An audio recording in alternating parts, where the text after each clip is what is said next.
next panel down, and I'm the moderator. My name is Dr. Nalika Gajaweera. I am representing here with my colleagues from the USC Center for Religion and Civic Culture, as well as Asma. And so we're going to just get people to settle in a little bit, and we'll start in a few seconds.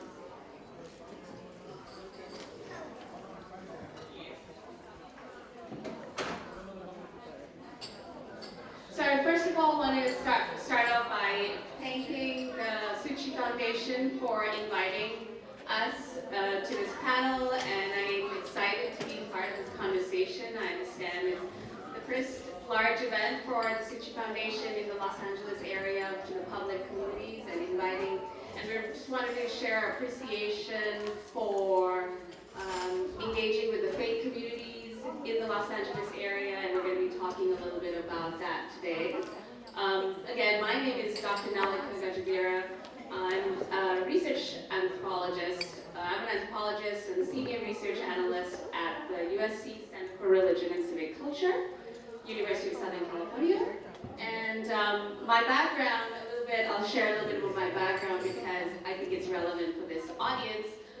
I did my dissertation work on humanitarianism in Sri Lanka, looking at Buddhist NGOs, Buddhist notions of doing good, ideas of karma and merit and rebirth, and how these kinds of spiritual understandings of Theravada Buddhists in Sri Lanka, how they engage with humanitarian work in the context of Sri Lanka's disasters, in the context of war. And so doing my research, I was really interested in Buddhist humanitarian organizations across the world, and Suchi Foundation, of course, is a preeminent example of that, and has a representation across the world. So it's really exciting to be part of this event today. In addition, she serves on the DA Gascon Faith Advisory Council, addressing the issues of victim families. She's also a Reverend, and Najuma is also the author, radio show host, business owner, and professional mentor. She does a lot of amazing work. She's a lover of social media, music, dance, movies, fitness, and travel. She's a whole being, a holistic human. She is a mother of Dorian, Zuri, and Daniel, her angel child. The best advice Reverend Najuma ever received came from her mother, who told her, "You can do anything you set your mind to." Let's give her a round of applause. And Asma, to my right here, she's a committed advocate for civic engagement and social justice. Launched her professional career entirely in the nonprofit space nearly 20 years ago. Thank you. She fostered relationships across diverse ethnic and faith-based communities, including in the Asian American, South Asian, and Muslim community, through her dynamic roles as a community organizer, data strategist, and a part-time university lecturer. Currently, Asma is leveraging a multifaceted expertise to address technical challenges for nonprofits and candidates as a solutions engineer at a fundraising and political tech company. In all this impressive professional journey, Asma remains grounded and connected to her roots. She continues to actively engage with local community organizations, offering her skills to counsel youth and strategy to board members of the Islamic Center of Santa Ana, Fullerton, and Pomona. Her valued commitment to diversity and inclusion, combined with her technical prowess, positions has a unique voice in any dialogue around faith, community engagement, and social justice. Asma is a graduate of UC Irvine and UCLA, where she pursued Asian American Studies and Public Policy, respectively. So the topic that we're going to be talking today about is, as I said, that's all right. My notes can survive this. So, yeah, the topic that we're going to be speaking today is on spirituality, fully personal resilience, and community activism. As I said, at the Center for Religion and Civic Culture, we really are interested in understanding the role of faith, but also faith communities, faith institutions, the role of churches, temples, mosques, in the lives of people, in their everyday lives, but also the kind of work that they can do in their communities and the work that they already do in their communities. So we look at resilience, both at the personal level, how can we be resilient in the face of adversity, various kinds of adversities we meet or confront on a day-to-day basis, as well as really systemic problems, including, as we talked about, as I mentioned in the bios of my colleagues, including various kinds of forms of street violence or mental health, various kinds of personal and systemic issues. So I'm going to start off the conversation today by talking about how, I want to use this as a building knowledge, strengthening communities. So we're going to look at what is it at the level of communities that we can understand resilience. But to start that off, I wanted to start off asking my colleagues here to share a little bit about themselves and what their communities look like. And I could let any of you pick it up. Good afternoon. Again, I'm Reverend Najuma Smith, and glad to be here with each and every one of you. I pastor a predominantly African American congregation in Los Angeles. However, I come out of First AD Church. At the time, Dr. Cecil Chip Murray was the pastor for 27 years, and one of the things that we're experiencing in South LA, because I'm centered in the South LA community, over the last 30, 40 years, was this challenge between the Black community and our Korean brothers and sisters, not everywhere, but it was some of the work that we did coming out of faith, was to heal those relationships, because what we understood at that time and even now is that we are better together than fighting each other and being at odds in the community. And so even now, being embedded in South LA, I work closely with Haypen M, who's over FACE organization in regards to building that bridge between the African American community and the Korean community, because what we're finding is both communities are experiencing a lot of the same challenges as relates to economics, as relates to equity, as relates to violence. And so, as a pastor, one of the things that I attempt to do with my congregation, I can't make anybody do anything, but is to continue to educate our community on building these kinds of bridges like what we're doing today. So that way we can build a community that's stronger together, as opposed to fighting over the same resources, fighting over in the same neighborhoods. Let's build bridges together and come out stronger. But again, our church is predominantly African American, middle age category, if you will, and we have a lot of little babies. And so one of the things that we're working on right now is focusing on our youth, and I see a lot of young people here today. And so much like you, we're also trying to work on that intergenerational challenge that a lot of us are facing, so that way our young people also learn the skills and tools to building a better community. So that's the work that I'm focused on, in addition to the work that I do with Nali at the Center for Religion and Civic Culture. My role is less on the research side, but more on the training facilitation side. So I do a lot of work with pastors and clergy on interfaith work, as well as community engagement and community development work. And so, again, it's good to be here with you. Thank you.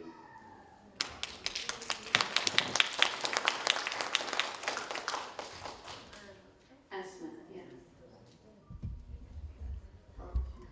Hi. So in terms of my community, a lot of my experience has been between and different communities. And my background is actually, my parents are from, they're Southeast Asian. So my mom is from Cambodia, and my dad is Cham, which is an ethnic group from Vietnam. And so I grew up with a lot of, the Asian culture. And when I graduated college many years ago, the first organization I worked for was for an Asian American Pacific Islander community organization. And what ended up happening was that, my community was also the Asian American community and also the Muslim community, because, that is my faith. And so I ended up being sort of like this bridge builder as well, right, in between both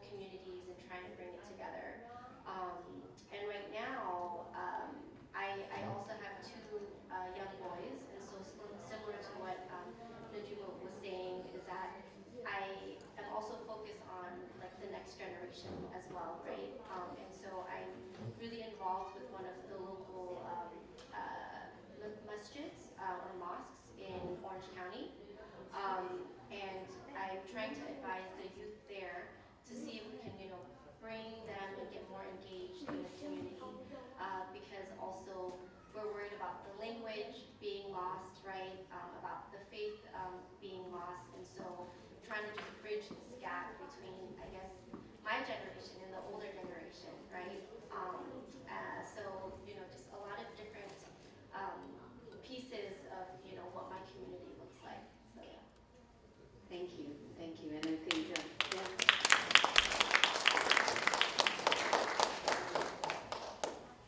So I appreciate you both sharing both personal, professional, as well as your community, who your communities are and what those intersections look like. And I think our audience can also see some of the intersections in their own communities as well along those lines.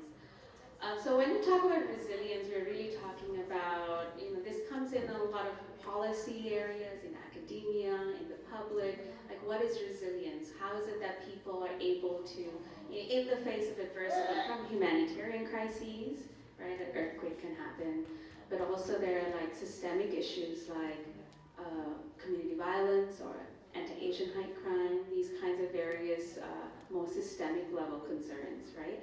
And so we're looking at resilience from both the personal and the community level.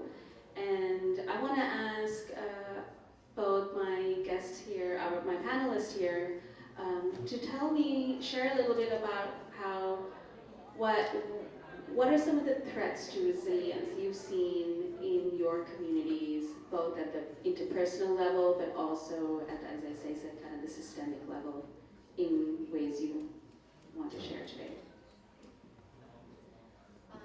Yeah, that's a question that I've been thinking a lot about. So I look at it in two ways, right?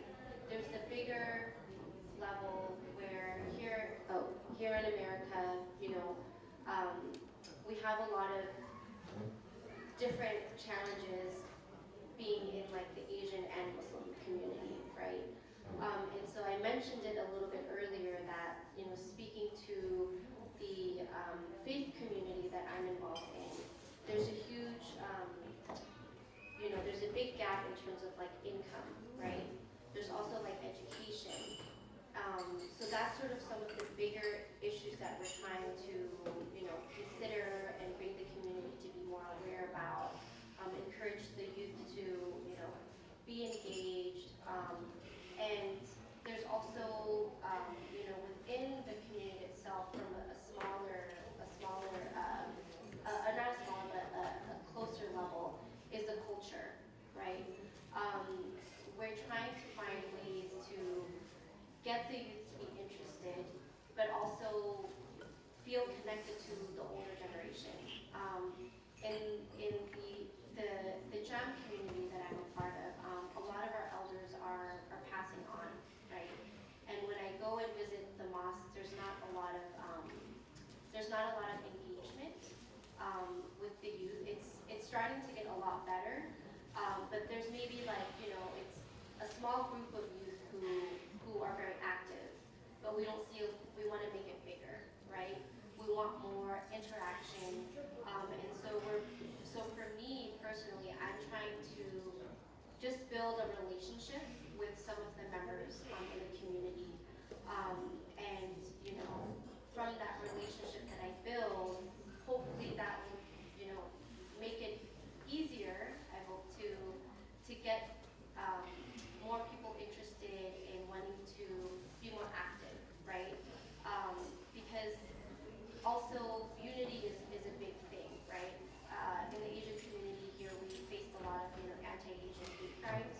So from the small level within our mosque, I'm personally trying to build a relationship. But then at a bigger level, I want also them to build a relationship, in building like allyship with other groups as well, because we are stronger, united as a bigger community, right? Versus just staying in our own little bubbles. So there's a lot of layers with it, and we're, I'm trying to be aware of how we could, bring everything together, whether it's the culture, whether it's the belief, whether it's interaction across the different communities, and also the different generations. So it's a lot of work, but it's very fulfilling. Those are some of the challenges that we're looking at, and just trying to move forward and see how we can make the community stronger. So when we think about resilience in the African American community and you said the threats, correct? Yeah. The threats. So I want to answer this question in kind of two parts. So just in general, the threats to African American community members returning to themselves, bouncing back, all the things that resilience means. The initial threat I would offer is access to funding, access to resources, access to services, which is part of the work that I do as a faith leader, is to continue to broaden access to community members of all ages and stages. When we think about our youth, the threat to them thriving or being resilient looks something like the continued pervasiveness of violence, right? And so addressing that issue, if I'm talking about our senior community, the threat to their resilience is access to proper health care, access to medicine, access to getting to the doctor. If I'm talking about, maybe our young adult age, a threat to that part of our community would be something like, finances, just the sheer lack of money, the economic struggle that many, working individuals, family individuals are experiencing. So those are some of the threats. And then I think a threat just in general to the African American community, what I know, in being resilient is we have a huge mental health challenge. And because of stigmas and because of, again, failed access, a lot of our African American brothers and sisters are experiencing traumas upon traumas, but not getting the proper resources and access to mental health services, which then, compounds the problem. And so we then see things like 35% of the homeless population is African American men in downtown LA Skid Row.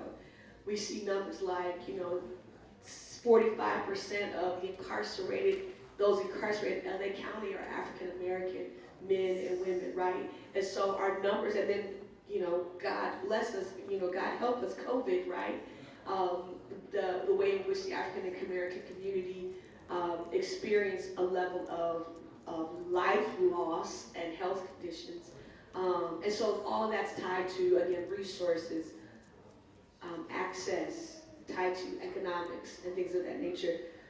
The other side of that question, though, is because the African American community has, for a long time, it still is, been challenged on another level as it relates to the health of the community in general, not everybody, but in general. The other question is, when you say be resilient or bounce back or return, the question that many ask is bounce back to what? If it was bad, yes, last week, what are you asking to bounce back to? And so there are those in the African American community, like, we're not trying to be resilient and bounce back to that. We're actually trying to remain present to move forward, because we don't actually want to bounce back. We don't want to return to the conditions before the earthquake, or before the shooting, or before COVID, or before anything, because those conditions actually weren't adequate as it relates to health, education, economics. And so when we talk about resilience in the African American community, there are those who are just strictly looking at the barriers, but also there are those who are pushing against, we don't actually want to return, because returning means we're going back to a state of the condition of the community that really wasn't at its best after all. So we're looking not to bounce back, but to find a pathway, a healthier pathway forward, and that includes building bridges with our Asian brothers and sisters. I wanted to add a little bit more because as we were speaking, I realized there were a lot of other things that I didn't mention. But when you were talking about the resources and access, that's a huge issue within like our community too. Because a lot of the community members, the first generation who came here were refugees from war. And so just learning how to navigate and getting access to resources like, as simple as food, right? Or, I talked about earlier about education and like trying to get their kids to understand like the importance of education or how to navigate that. Mental health is a huge issue as well, but we don't ever talk about that ever, because there's just so much trauma from like the war, right? And so just similar to what Najuma was saying is that like we want to look forward also, right? And so they're just trying to look forward to figure out how can we make it here, how can we build, and how can we be stronger. And I think that really speaks to resilience in that way, right? So yeah. And I do want to add, thank you, I'm sorry, Nali, so I think part of all of our conversations, if we're talking about bridges and resilience, is not so much about bouncing back, but how do we bounce forward? How do we bounce forward as a community? How do we bounce forward together? How do we bounce forward to build bridges for the future? Because I don't think backwards or returning is beneficial to any community as a whole, but there's something about going forward, so being resilient, getting steady again, mind, body, soul, and spirit, so we can then bounce forward in a healthier way, in a stronger way, in a more collective way. Yeah. Thank you. Thank you for both sharing so deeply and personally, as well as from your extensive experience. And I think we're talking, I understand that the previous session was also talking about mental health, and I think something that, in many minority communities shared across is a stigma around speaking about mental health and resilience in relationship to mental health, and there's a lot that we can't speak about, there's this enculturation that has happened that we also, it sometimes persists. And so how do you find communities, your faith communities, as a place in which some of that can be creatively, how can faith communities creatively draw on their strengths that they have historically had to address these pervasive problems of mental health that it's difficult to talk about? Thank you for that question. So one of the beauties of the Black church, I'll say that, is its history in America to be a source for the Black community. When we talk about coming out of enslavement, the Black church, and they were these little itty bitty churches located on plantations and these little itty bitty homes where people did everything from receive whatever limited education they could to all the way on to receiving medical care, whatever was allowed, and to also be a place where the people gathered to talk about the community and about politics. So the collective history of the Black church in America has always been a center or a place where the Black community could go to do all these things, right? It is out of the Black church where, historically Black colleges arise because it was a push for education. So when we talk about creative space and struggling history, so I think part of my role now in the 21st century as a pastor is to maintain the legacy of the Black church, to continue to be that place where community members, not just Black folks, but community members, because there is no Black community really in LA anymore. I mean, you might have neighborhoods, but by and large, my church is for everybody in the community. Currently, we worship in Hawthorne, California, which is a very diverse community. So our church is a hub for everybody. So when we do feedings, everybody's invited. We have conversations. We recently hosted a conversation with Metro about some of the work that they're doing. Everybody was invited. So we're doing a vaccine clinic for flu this month, right? So it's a community thing. So to maintain the legacy of our faith location, our church, to continue to be a hub for conversations around the community, politics, but also a place of education and also a place of resource sharing and information sharing. So, and the way that we do that creatively, I think the creative dynamic is really just around, you know, what attracts people to come out, right? Music, it's universal. You know, making sure that I'm partnering with not just other Black churches. So we have an event coming up, you know, Father's Day weekend, where we're partnering with the Southern California Edison, and we're partnering with EV Community, which is all about electronic vehicles, right? So that way we're reaching the broader community. So that's how I see my role when I talk to other clergy.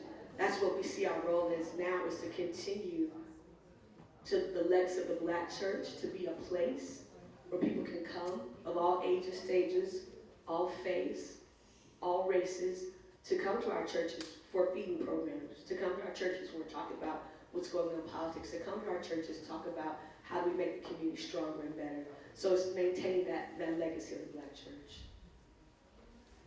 Yeah, I think, you know, with the communities I've been engaged in, we don't have as much like rich history in that sense, right? Because a lot of the community members are either refugees or immigrants, and so it's a little bit different in the sense of like having to build like anew, right? They have to newly build a community when they come here, you know, trying to identify a community that feels like part of a collective, right? Because America, you know, is very much like the Western ideology is very much individual, you know, everybody just do their own thing. But the beauty of, you know, the religion and also our communities is like to bring everybody together like a collective, right? And it's, you know, we try our best to make it intergenerational, multi-generational. And, you know, we mentioned COVID earlier. COVID really showed how necessary it is for community to exist. And so, you know, one thing I noticed too is that like there's this urge and this eagerness to come back to something central, right? Especially after COVID, people want to gather together. And you know, our faiths encourage that, right? We were supposed to help each other. We're supposed to support each other. So I feel like there's a lot of beauty in that. And in terms of the creativity, a lot of the youth, again, are trying to engage like their youth. But, you know, for example, we had Ramadan like 2 months ago. And so it was open to everybody to come to there's a lot of different masjids, not just the one I go to. I go to a lot of different ones in Orange County. But you see how, you know, people who are not just Asian American, they're also South Asian, they come from, you know, different backgrounds. They'll come and they'll eat. We break fast, and everybody sits and eats together like this outside under a tent, because we have amazing weather here, right? So that's one way that, you know, we get creative, is to have like community events, and also one thing I think is actually really relevant to this area is that the youth, they want to do what they call a night market. So here in Alhambra, they have like the 626 night market, and so they try to do that at the mosque also, and selling boba and all of that to try to get people to come, you know. So different ways to engage, and then we have some people who work at nonprofits, so they'll have like a community resource fair at the mosque as well, you know. So it ends up opening doors to a lot of other people who want to be part of the community, and so that's really like beautiful and exciting to see. I appreciate how both of you talked about faith from both a personal or like, you know, spirituality from both a personal level, but it's also about spirituality is coming together. Spirituality is actually engaging with each other at the interpersonal level, you know, also bringing resources. That's spirituality, looking at spirituality as resources. these are very interesting ways, I think, to think about spirituality today in the 21st century. So I would also, there's a lot of young people are struggling too, as well as older communities, middle-aged communities, around community. It's difficult to find community sometimes. People are like, younger people are like, you're talking about making community. How do I do this? It's so hard. So can you speak personally, as from your own experience? Sometimes communities not so automatic. And what are some of the ways in your own personal lives you looked for community when you need resilience, or created community when you're looking for resilience? Yeah, it's interesting because, for me, I'm going, we go through different phases of our lives, right? So for me, when I was younger, my community looked a little bit different. I tried to look for my single ladies I can hang out with, right? But now I'm a mom of two and two boys. Two boys, very active boys, and so All the color, because her yeah, son my dropped. notes, I wrote notes for today, and then he dropped water all over it, so I can't even see. And I did that my myself. notes. So it's just trying to find at different stages, of my life of who I feel connected to, right, and who I feel will be able to support like where I'm at. So for example, right now, I'm just trying to find other families who will understand my boys, because they're always running around. I have a very huge family. I have how many? I always forget. I have like 7 half siblings. My parents each, had kids from before, and they met here in America. So I'm the only one out of the marriage here. So I have a lot of older siblings, and my dad, he sees my 2 boys, and he goes, "Boy, these 2, looking at them looks like, it's like 10 kids." And then I joke with my dad, and I say, you would know, because you have so many kids, And so I'm just trying to find, a very understanding, other families who like we can connect to, and we can build a community for these boys. But at the same time, I'm also trying to get them to go to our local faith community so they can see as well like other kids their age. And I'm also trying to reconnect with a lot of my old friends who I haven't seen, and we're parents now too. And so just, very different communities. And my husband, he's mixed also. His dad is from Pakistan, and his mom is from Bolivia. So our kids are very, very mixed. So then we're also trying to find community where they don't lose their sense of culture from all 4 sides, right? Because all the 4 different grandparents from different countries. And so to me, community is very, very vast, very big. And it's so beautiful here because, like, even we're in Orange County, I want them to also come to LA so they could experience, like, the history of LA also, right? And so it's very, very diverse, different generations, just very, very peaceful and very open. So my community now, in terms of just like the way it looks, it's always changing, but in a good way.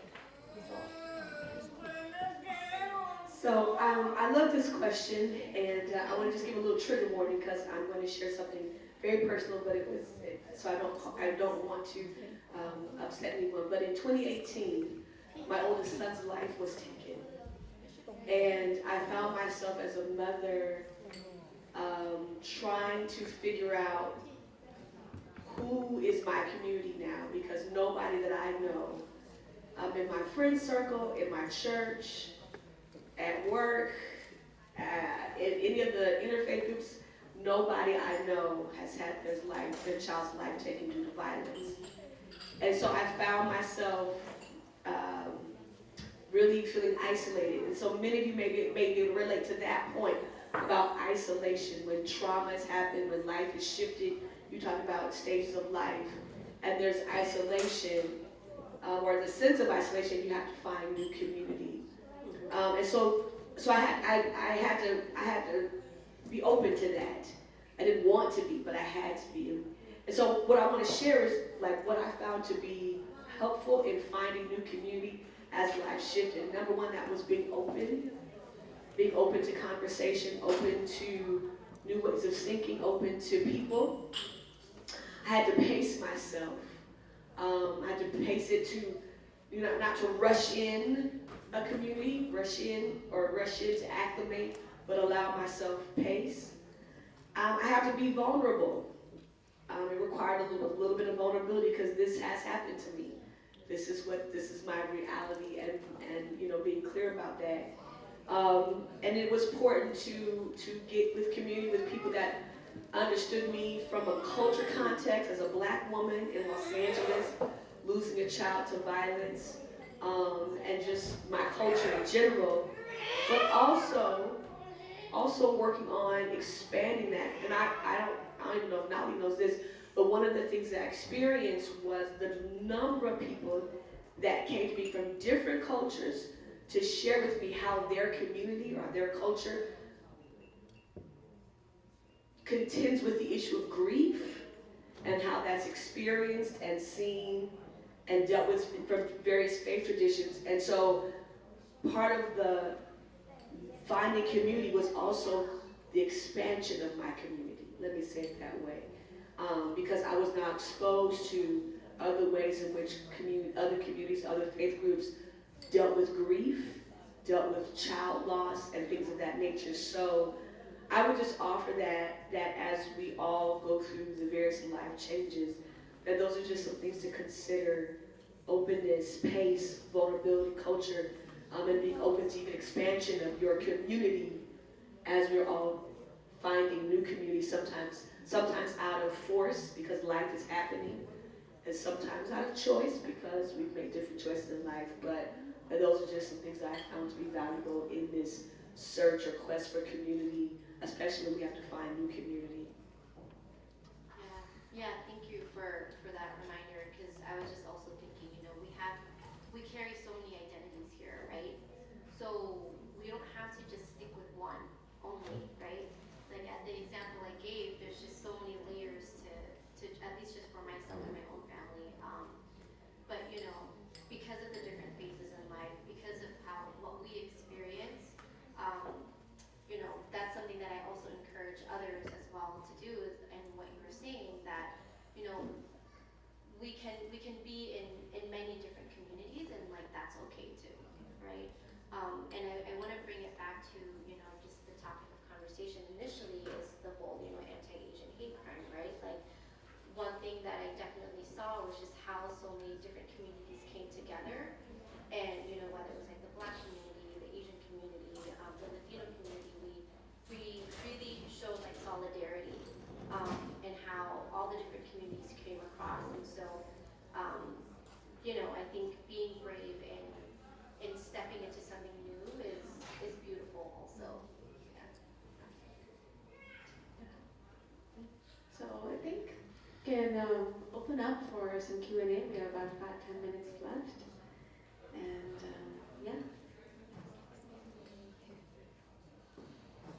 Any questions for our panelists? Any thoughts, comments, shares? I can bring the mic over.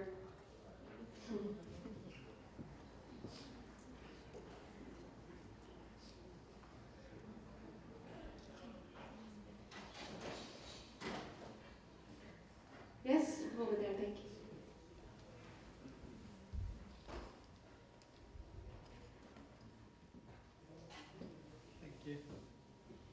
Hi, I'm Amos Payan. I'm working at the San Gabriel Pomona Visionary Center. We are serving people with a developmental disability. My role is reaching out to the community because we are well hidden. Not that many people know about it. And Dr. Najuma, is that right? Yeah. So actually what you said about the legacy of the Black community, that hits me a lot actually, because we've been trying to reach out to the Black community, and always there's a trust issue, and also sometimes we have a Black service coordinator, but sometimes we don't. And if I don't look like Black, right? Even though I'm using Amos, which is a Black name, but still, if I just kind of approach it with my outfit, there's still something. I mean, I feel the distance, even though, yeah, I'm trying. But the question that I have is it kind of common kind of atmosphere or common sense that the Black churches trying to be take it over, that being a legacy in the Black, not only the Black, all the people got depressed, and then also the socially, economically, we so Asian right now, so some portion of this, not all, they got socially and economically not advanced. So that's the reason I'm connecting with the Black church in my area, which is Pomona area, is a big thing. But when I try to approach, so do you have any just kind of thoughts and knowledge, and how do we connect each other? That's a great question. Thank you, Amos. And it's a great name. If y'all remember famous Amos Cookies, my favorite. But let me say this. Most Black churches that I know of, let me say that, are working diligently to open up, to be a hub for the community wherever they're embedded. That being said, there are trust issues. So what we try to teach when we talk about building collaborations and community, what helps is that if you have a friend like Najuma who can say, hey, Pastor Frank, because Frank Oliver is the person who connect you with, Pastor Frank, you're in Pomona, there's Amos in the community, he wants to partner with your church, you should have a conversation with him. So what I'm offering is utilizing places like the Center for Religion, Civic Culture. We know all kinds of faith communities and leaders, and one of the things that we are really good at is connecting people. We can't do it all over the country, but we really can. We're really good at doing it in the 5 major counties here in LA. You know, Los Angeles County, Orange County, Riverside, Arizona, San Bernardino. We know people everywhere. So listen to everyone. If you are attempting to connect with a faith group or a particular church, we likely know someone who we can make an introduction to, because I think that helps, is having introductions. So I'm offering myself to you that if you're trying to connect with, and we can talk about location, where there's some Black churches, and Pastor, I know for sure that would love to collaborate with you, to connect, because you probably can have services that church and community possibly could tap into as well, and vice versa. So we can definitely talk afterwards. I put the contact of the USC up there. That's our website, and our email address is all the social. Yeah, but that's the beauty of our shop, is that we can connect your agencies, your churches, your communities with a number of different faith groups, departments, nonprofits, et cetera, et cetera. We work with the Department of Mental Health. And the Department of Mental Health, who was here earlier, yeah. Any other questions? Comments? I'd like to pose a question to the group. How can we be of service to you? Like, what do you see the value in this conversation? And how can we be of benefit to you and help you out in what your endeavor is today or going forward? So if anybody would like to answer that. Who wants to be brave? If there's any way that we can be of service to you. Great question.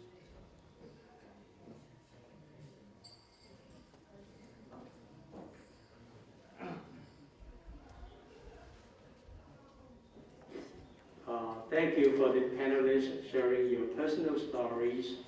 I think the phenomenon nowadays is the anti-Asians.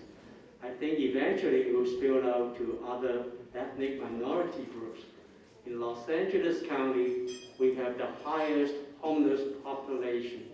And many of these homeless have some sort of mental disease. We all know that we are trying to help and engage the community, building bridges, but we are not solving the underlying issues.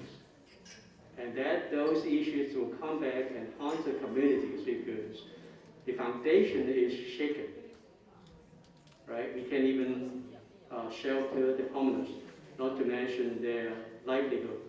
So I guess as a broader group, all the people here want to do one common thing, is to do whatever we can to help build the communities and to engage each other. And I just want to thank you for all these personal stories, and we can throw some ideas for the group. And CG is here to stay, but we are encountering problems and roadblocks. And thank you for that and sharing that. And I think an opportunity down the line is how do we collaborate on discussions around mental health, because that is the underlying factor for a lot of the crime and violence we're seeing and all those things. So, you know, maybe down the line, maybe in the future, we can collaborate on mental health conversations. We are partners with the Department of Mental Health. I sit on the Faith Advisory Council for DMH. And so maybe that is an issue we can build a bridge together on. And again, if you're looking to partner with anyone around those issues, we can certainly assist with that. But I think the mental health piece is really important. So thank you. I think